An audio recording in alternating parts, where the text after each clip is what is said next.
The national spokesman of PANDEF, Chief Dr. Ominimini, has disclosed that Petroleum Industrial Act (PIA) is not fair to the people of Niger Delta. Chief Ominimini said this in a press conference in Abuja. He revealed that the money that is expected to be paid should be paid to oil-producing community instead of NUPRC, Nigerian Upstream Petroleum Regulatory Commission. He therefore called on government that many board of trustee and management appointed are yet to provide job for oil-producing community. In fact, the Petroleum Industrial Act, PIA, is not fair to the people of Niger Delta.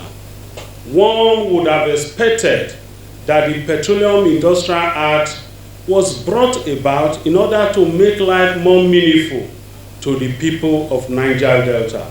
But as it is, various provisions in the Petroleum Industrial Act made it very clear that the people of Niger Delta are not meant to benefit maximally from that act. For example, look at Section 236.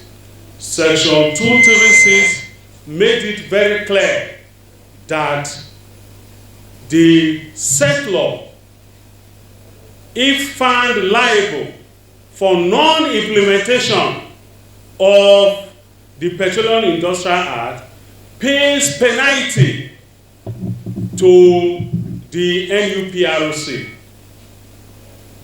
And the NUPRC is the body that is saddled with the responsibility to supervise, to regulate, and control the activities of the settlers. Therefore, the settlor is made to pay the sum of 2,500 daily to the NUPRC for non-compliance. Therefore, NUPRC cannot be at liberty in order not to control the settlers because they receive daily money in dollars from the settlers. However, the other sections of the Petroleum Industrial Act, such as Section 257, made it very clear that if there is vandalization, that such money will be deducted from the development money of the community, accruable to the community. But when it comes to the non-compliance of the PIA Act by the settlor, by the oil operating company, instead of the PIA to make it clear that such money should be paid to the community, they made it that such money should not be paid to NUPRC. That is why NUPRC have found it convenient for the settlor, not to do their job because they benefit from such non-compliance. So we are saying at this moment, distinguished ladies and gentlemen, that that money, 2,500, should be paid to the oil-producing community instead of to be paid to NUPRC. And we are calling on Engineer Komolafe, who is the Chief Executive of NUPRC, to do his job, because as it is, it benefits NUPRC in receiving daily dollars from the operating companies, from the settlers, in terms of not doing their job. And if you look at it very clearly, the Ministry of Petroleum Resources Oil is saddled with the responsibility to supervise the NUPRC. The supervisory ministry of NUPRC is Ministry of Petroleum Resources Oil. And it is a man from Niger Delta, our people, that are in charge of Ministry of Petroleum Resources. So one wonders, why is there no prompt control of NUPRC? Why is there no prompt supervision of NUPRC by the Ministry of Petroleum Resources when our people are in charge. Because as it is today, the purpose of this press conference is to tell government that so many board of trustees and management committees in various OML have not been able to award jobs, have not been able to utilize money that is meant for the development of the oil producing community since the inception of the PIA, because the settler have not been able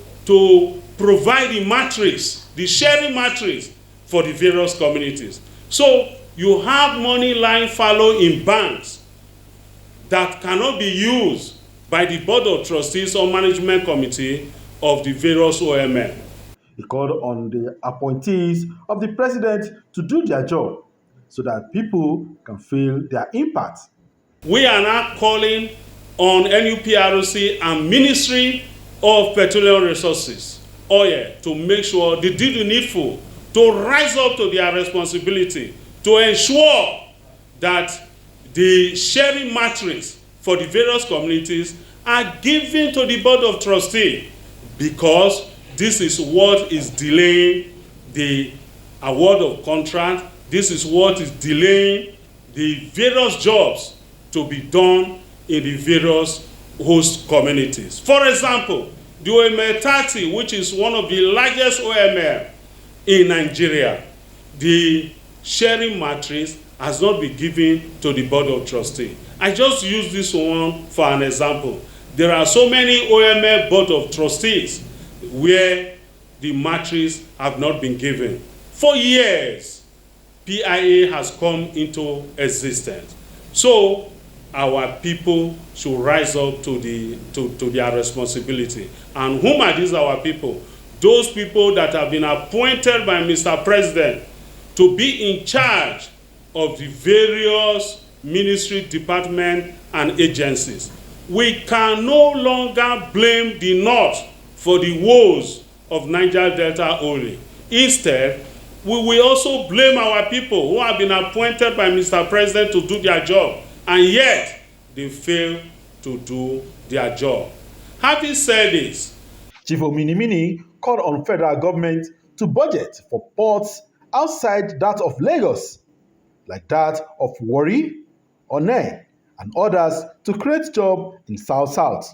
we at this moment where budgetary provision is being considered budget, we want Mr. President to consider the ports in Niger Delta.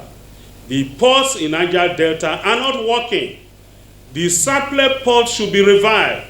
The Burutu port should be revived. The Onne port should be brought to limelight. And of course, the Warri port. The Warri port needs a simple project, which is dredging, which does not take much. The concentration of landing containers, the concentration of landing containers in Lagos is making Lagos to be over-concentrated.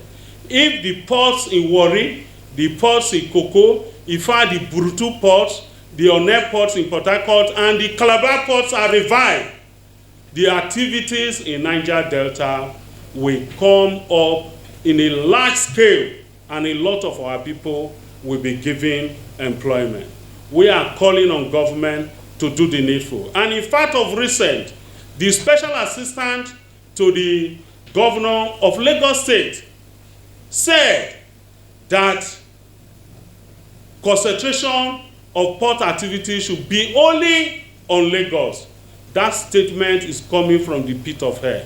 We believe he was not speaking for Lagos government. But if it is actually true that he was speaking for Lagos government, because that statement has not been set aside, we are calling on the governor of Lagos to know that Niger Delta feeds the entire Nigeria.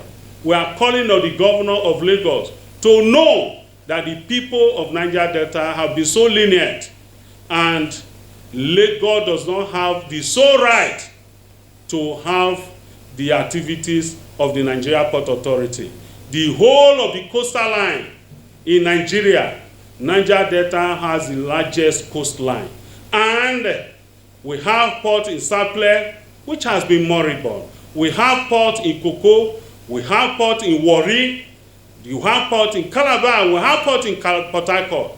These ports should be revived by the federal government. He further emphasized on ports to be worked on and called for overhaul of PIA.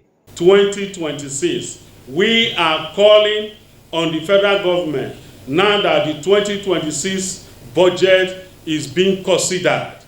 So there should be consideration of funds for reviving, dredging the Warri Port.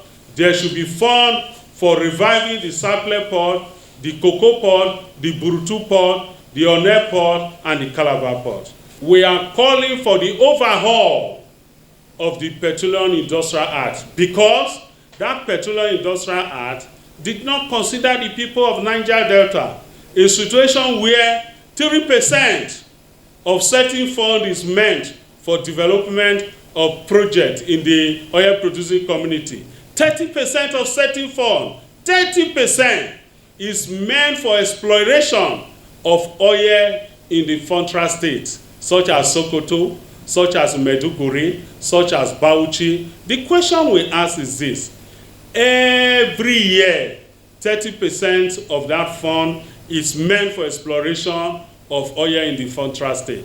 How many oil have we discovered since then till today? Then you continue to look for oil every year, every year. You can see that that fund is meant to benefit certain parts of this country.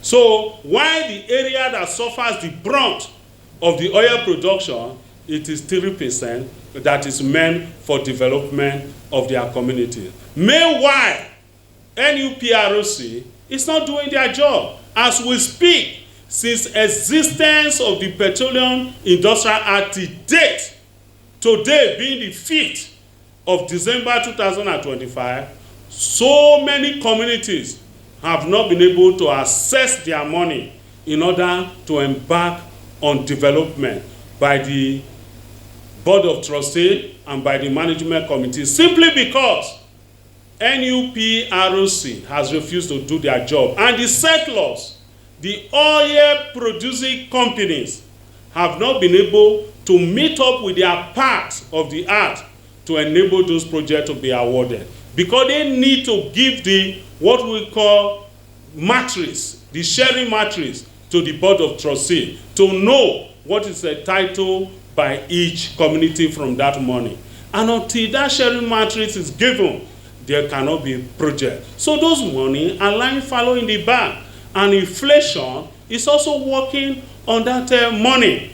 But it is the responsibility of NUPRC to breathe on the neck of the oil producing company to say, do your job, you are supposed to provide this. But the law made it mandatory that when the oil producing community fails in doing their job, they have to pay $2,500 to NUPRC on daily basis. So if you were NUPRC, what would you do? You just keep quiet and let that money be rolling to you, because it's a source of revenue to NUPRC. And that is why NUPRC just sat down without doing anything. But the question we continue to ask, it is our son that is the Minister of Petroleum Resources Oil that ought to be the supervisor of NUPRC. That is why we are saying that the Minister of Petroleum Resources Oil should rise up to the challenges to do his job. We cannot continue to blame the North for the woes of the Niger Delta, because our people have also been appointed to various positions of authority. If they do their job very well, our people will also benefit. Sir, you call on federal government to do certain things. What is the responsibility of those governors that are in that state that you are calling federal government? Thank you very much. Those of us who have been advocating for the development of Niger Delta calling on federal government every day, you must do this, you must do that.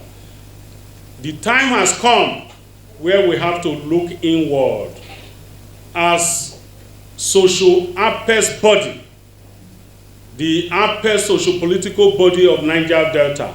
In this January, my office, the office of the National Publicity Secretary, shall go round the states of Niger Delta, because our governors are being given 13% for the development of the state. The 30% of the oil as derived is being given to these state governors.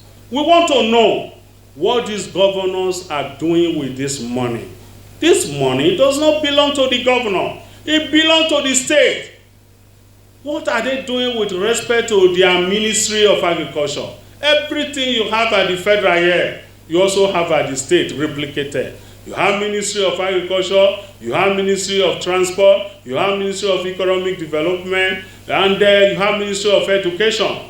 What entire Niger Delta has fertile land. You do not need fertilizer in order to cultivate crop. What have they done with their Ministry of Agriculture? What have they done with the Ministry of Transport? What have they done in terms of security? Even though they say they do not have control over army, police, and the rest. But there are various sectors. We have the transport sector, we have the educational sector, and so forth. So we want to know what our governors are doing with this money. We cannot continue to blame the federal government without looking inward to challenge our governors what they are doing with the 30% that is being given to them. So by grace of God, in January, we shall come up with a pure publication as to those governors that have performed well and those that have failed. Because we don't seem to see the utilization of this money in some states. But we want to carry out empirical survey of this money.